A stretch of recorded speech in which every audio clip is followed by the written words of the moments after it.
Herzlich willkommen zu «Zusammen im Zentrum». Das ist das Tagformat von der Plattform J.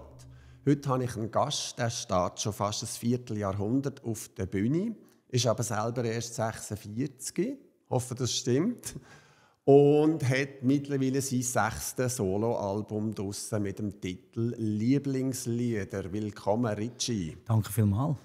Lieblingslieder, das sind aber Lieder, die meisten gibt es schon. Nein, ja, also jetzt gibt es alle. Es gibt nicht die meisten schon, es gibt jetzt alle. Jetzt gibt es alle, aber ich glaube, ein Teil ist Sachen, Ein Teil, ja, sag selber. absolut, ein Teil von diesen Lieblingsliedern sind wirklich Lieder, die ich schon von anderen Alben mal hatte, die aber entweder von der Version her mir einfach nie 100% gefallen oder primär einfach zu wenig Licht haben bekommen, finde ich. Aber ich muss dazu sagen, es ist wirklich ein eindrückliches Album, Kompliment.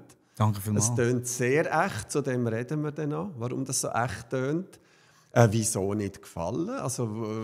Nein, weißt du, wenn du Lieder schreibst oder Lieder produzierst, hast du irgendetwas im Kopf. Und dann bist du dran und dann hast du eine Deadline und irgendwann musst du abgeben. Und es gibt einfach Lieder, wo du merkst, es ist so nicht ganz so rausgekommen, wie ich gehofft habe, dass sie kommen. Das gibt es einfach manchmal, wo nicht irgendwie der letzte Kniff nicht hast gefunden hast. Aber trotzdem eben textlich sehr oft gleich zu meinen Lieblingsliedern gehört. Und gleich hast du sie dann live nie gespielt, weil sie die Leute zum Teil auch nicht entdeckt haben.